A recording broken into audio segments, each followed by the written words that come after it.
Alright, what is up everyone? Welcome back to another video.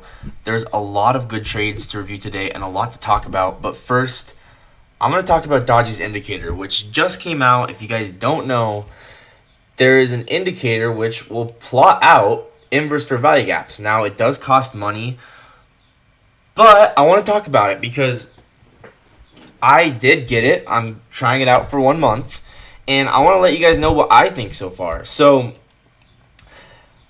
my honest thoughts, right? I think that if you want it to give you signals, I think it's going to suck. Because the reality is, a lot of the time, it gives off false signals. And I don't know if Dodgy's like completely open about that, but the reality is it does.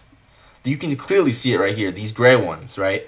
It gives off false signals somewhat frequently. But if you're a person who knows what a good setup looks like, or at least a setup that makes sense to you looks like, and you just want it to alert you every single time there could be a good setup, then that's a different story, right? Because at that point, you might just not want to have to wait for setups. You just want the setups to come to you. And that's kind of how I'm seeing it right now, is I just want it to just alert me when there could be something good. But the main issue I'm running into is just a lot of these alerts are just trades I would never take. Like, I would never take something like this, right? I would never take something like this. And so that's part of my issue with the indicator is, like, when it comes down to, like, 70 to 80% of them are just things I wouldn't even consider taking. It's just kind of, like, I don't know. Like, I feel like for average person, it's not going to be worth it. But, you know, like, let's say you saw this one and you're like, well, this one's actually pretty good. And then you're able to take it up to these highs here, then it might be worth it for you because you would know that you like this trade and you would take it up to here. So, once again, this is going to come down to personal preference. And basically, like, if you can it's helpful if you can verify it for yourself that it's a good setup. But with that, now that the rant's out of the way, let's get into the market recap. So today, honestly, in my opinion, today was kind of tough because if you zoom out, look at this. We essentially are just chopping up and down. And there are some trades you could have taken, and we'll get into everything. I'm going to cover everything today. I actually have a lot to cover. Trades from all kinds of different people, including myself, including Jan, including, just a ton of people. So, anyway, let's just start off with inverse fair value gaps. So, for inverse fair value gaps, the first thing I will say is we'll look at the trades that Hydra took and Reliable took. And then we'll look at the trade Dodgy took. So the first one, this was probably my favorite trade of the day. This is not a trade I took because I wasn't on the charts. But, because this was way after I get off the charts. But this was around 12:45. And look at how good all these generated highs are. This is what an A-plus setup looks like, ladies and gentlemen. When you see all of these generated highs like this, and you just see generate for this long, and then we get SMT, and then we get this momentum candle through this gap, at this point, you know, we're going to go run through all these highs. This is an A-plus setup. I spotted this even before Hydra. I didn't go look on Twitter first. I was just back testing. And you can see that I did mark this one out. This is one of the journal entries that I made for my back testing today. And I mean, you could have targeted, since I'm only trying to go for like 2-to-1s, I had the take profit here. But yeah, in almost every scenario, we'll go up to take out all of these highs as well. So yeah, this was really nice. And if you look here, I wouldn't take this because it's just not obvious enough. It's not obvious enough of a close. But once we get this, especially with this S&T and the sweep, okay, now I can tell the market's ready to go, and you can go break even right at this high, and you're basically in risk-free to go run up to all these highs here. So that was an amazing trade from Hydra. Let's get into the next one. So we have Reliable, who took, I think No, he didn't take the same trade as Hydra, but he took something very similar. It was, let's go find it real quick.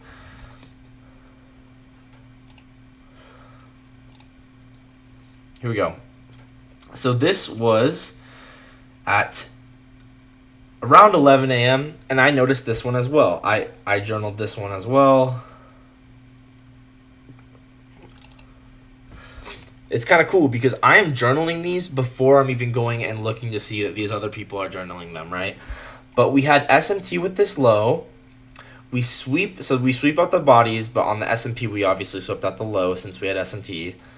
And then we get this momentum candle through this old gap, right? So this is a really good candle. This is, in my opinion, this is A+. This is well, I don't know if A+, but I think this is pretty good with how good of momentum we get through this gap with SMT. I know we're at least going to hit this break-even spot, and then we have like a consolidation type thing up here. And you can see once we inverse this, we go run up to the consolidation and hit TP. This is probably like 1.3 to 1. Let's see what Reliable took it like. I don't know what he's doing with this. I don't know why he's targeting the skies here. But yeah, I would just target these highs here. Unfortunately, like, I get off the charts way earlier than this, so I was not on the charts for this. Otherwise, I think I probably could have caught that. But you know what? I'm just trying to get better. So this is an interesting one. This is one that you can see it almost stopped him out, but it didn't. And what this trade was this 5-minute inversion. And I personally don't like trades like this because I like the trades where we have all the generated liquidity, where it's like really, really obvious, like that one from Hydra we saw. I like the ones like that where it's like, wow, it is more obvious than anything that we are ready to go run all that and there's a good break-even spot. Versus here, okay, this is okay, but I feel like there's just significantly more risk because it's just not as obvious the market is ready to go run through these highs yet. And so this is one where I'm like I would try not to take this on my real accounts. Once again, like, guys, I'm still trying to get better right now. Like, I do stupid stuff. Like, I once again, I could accidentally take this, but as a note for my future self, right, I would try probably not to take this one on real accounts because, one, RR is just not there, right, first of all. 0.8 to 1 if you wanted to even get anything reasonable. Like, you barely could get a 1-to-1, and good chance you could have got stopped out.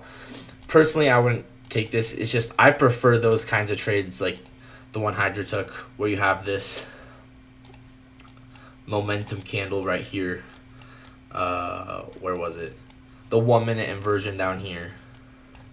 See this? See how much more obvious this is? When we get this candle body closed, it's like, okay, we have all these generated highs. We're going to go run out there. I love this way better. Way, way better. So yeah, these are the kind of trades I really love. And you can see this is good risk to reward as well. Like when I enter on this close, stop loss here, like that's a 3-to-1.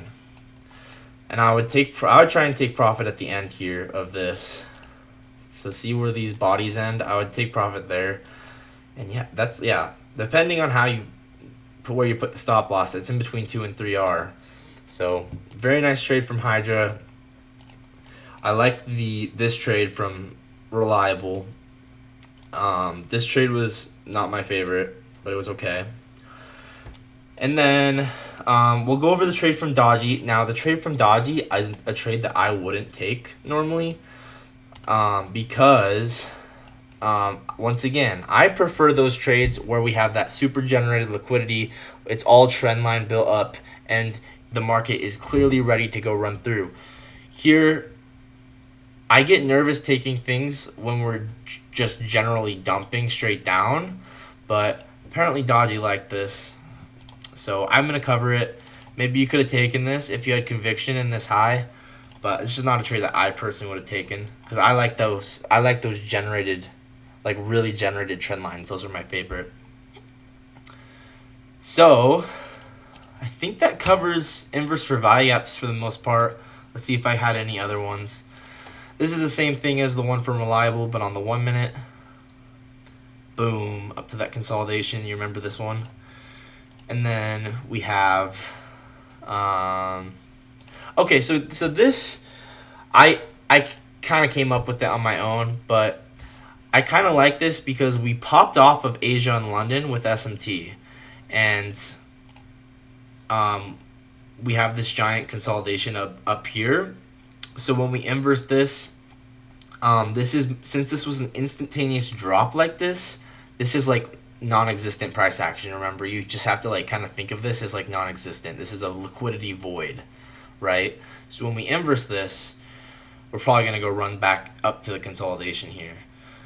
Now, I don't know if I would take that, if I'm being honest. It's just not like one of my light bulb type of trades, but I put it in my notes just for my own future reference. All right. Now I want to talk about flow state. So this is a trade that I'm 90% sure Jan took today. So if you don't know Jan, he's in the Discord, and he is the flow state legend. So if you have any questions about flow state, you should go ask him. But essentially for flow state, what you need is you want to have a higher time frame key level. So 15 minute, in this case, 15 minute for value gap. So 15 minute for value gap. If I drag this all the way over, check this out. 15 minute for value gap. And then on the lower time frame, I believe this is what he did. I could be wrong, but on the change state delivery, once we retest it, he enters, right? Once again, I'm still learning with you guys. I'm trying to get better, but this is, I'm pretty sure, how Jan took this trade. So we had a 15 minute fair value gap, and then we have a 1 minute change in state of delivery when we get this candle body close back down. So 1 minute change in state of delivery. And so, check this out though. This is the craziest part, and this is how you know the market. You know you're in line with the market. Check this out. So you guys may or may not know about the standard deviations, but basically you project out the manipulation leg, right? Typically it's from the body to the body, but in this case, I like body to wick because the body to body is just super small. And so check this out. Body to wick, the fourth standard deviation lines up right at the bottom of this trendline liquidity. And guess where we go? Perfectly down to the fourth standard deviation. Right? This is crazy stuff. Like, you can't make this up. Perfectly down to the fourth standard deviation. And which also happened to perfectly line up with the trendline liquidity. This is how you get conviction with your trades, with your flow state trades, right? If you have your target, your drawn liquidity aligned with like a specific standard deviation, it's going to just increase your conviction so much. So you can see how we ran right down to these low resistance lows and then perfectly hit that. And this is also, by the way, this is how you know that news delivers price in line with where it already wants to go. Because this was 10 o'clock. What happened at 10 o'clock? 10 o'clock was when we had ISM services PMI come out, right? 10 o'clock delivers us down to our drawn liquidity, which was this trend line, which was also aligned with the fourth standard deviation. Pretty crazy. And once you see it, guys, you can't unsee it. Like, you will see this in the chart happening over and over and over again, and you will never be able to unsee it. It's actually, like, genuinely insane. Like, it genuinely makes you think, like, I don't know. It's like really cool, though. So anyway, see how this lines up right underneath our draw on liquidity? That's how you know this was a good target. And so once again, I believe Jan took this like this, where he went short on the retest here. Stop loss from where you measure the standard deviations out to. For me, like if I'm measuring it out to the end of the body, then I'll put the stop loss at the end of the body. But since this time the body's kind of small, I would just do the wick. And then it just kind of depends on context, and like that just comes with time. But boom, 4 to 1. Now once again, I'm leaning towards just trying to take iFVGs right now, but you know, if I do see a good flow state, I'm open to it. Now, one thing about this is, I think this is pretty cool, and those of you who've made it this far in the video, if you have, you deserve to get to know this. But check this out. This is something I've observed that happens after you get a flow state trade, right? A lot of the time, the flow state retest, the OTE of it will be like laser precise. Check this out. Like if I measure out this, see how we go straight from OTE down to the 4th standard deviation? Like that's crazy. So I'm not saying go try this out because it's probably pretty hard to hit these, but you know, once again, if you really knew what you were doing and you just slowly just practice these over and over again, you could maybe one day get to the point where you could hit these kinds of trades because you would have conviction in this generated liquidity here. You would have conviction in that. It's a nice trade though. It's really nice. Now, let's see. That was a trade Jan took. And I think the only other thing is, it's kind of like the same thing as the one Hydra took, but like, now I'm not, like, I know this isn't really like one of my models, but you know, like when I see, like this is essentially like, when I see this trendline liquidity and I see this candle body close, this change state delivery, I know we're going to go run those highs. But anyway, that was the only other thing I noticed. And okay, last thing let's talk about is I want to talk about the higher time frame. And if you've made it this far in the video, congrats, because this is going to be really cool. Like this is going to be really, really cool. So, higher time frame, right? Once again, like this is one of those things where once you notice it, you can never unsee it. 4 hour for value gap, okay? 4 hour for value gap.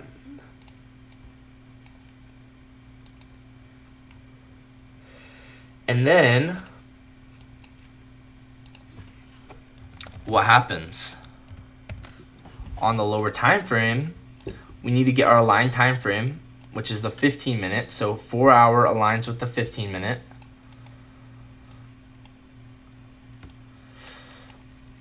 So once again, you need some kind of liquidity sweep.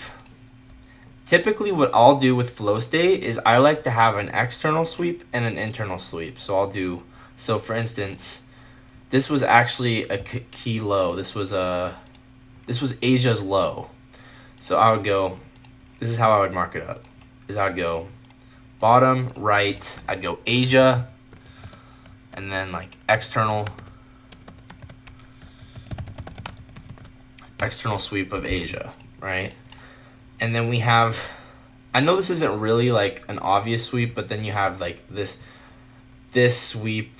I don't know, it's not really a sweep, but you could mark this out as like an internal sweep or something. But anyway, I'm not even going to, because this is the main sweep, right? You just need one liquidity sweep for flow state. Okay, then check this out, right? This is where things get crazy. Like look at how precise this is. 15-minute change state of delivery.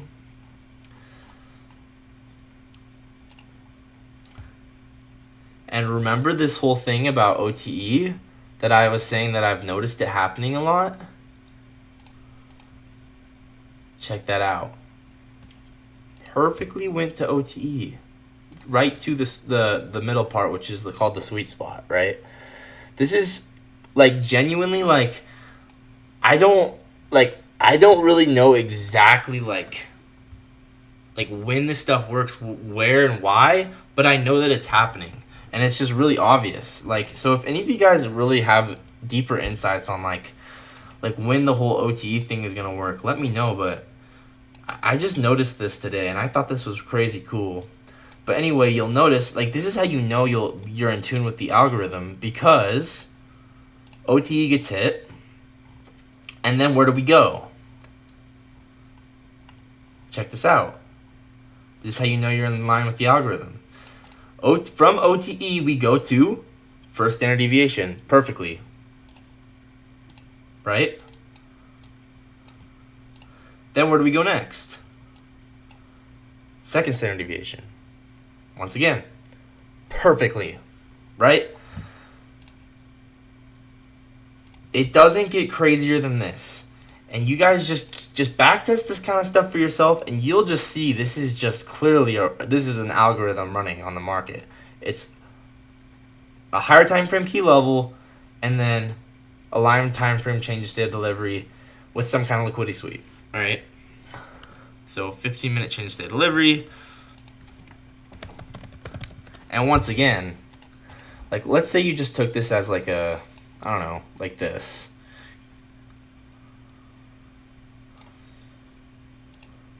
So I'd put stop loss at the end of the bodies. You can see this would still hit that second standard deviation. So pretty cool. And I love flow state trades where you have this really nice obvious sweep. But yeah, and then I will just mark this out as an internal sweep because I don't really care. I know it's not really a sweep, but still. So internal sweep. And then what's this? Anything on the right-hand side of the curve, whenever you get a pop like this, like a pop below the old low, I like to call these inducements, right? So inducement. So boom, inducement. And like, let's say you took this from OTE, well, now you're looking at a 6-to-1. Crazy. All right, I think that about covers it. I know that stuff at the end was kind of more just like hypothetical, fun stuff, but the stuff at the beginning is the stuff you should focus on. Focus on those high-quality inversor value gaps, and just make sure that you have the conviction, you know and understand the trade. And yeah, like I said, like, I'm still working and learning with you guys, so I'm not perfect. I'm not the best trader in the world right now, but I'm just trying to get better with you guys, and I want to share the stuff that I find cool every single day. So hopefully you enjoyed this video. I will see you guys in the next one. Bye.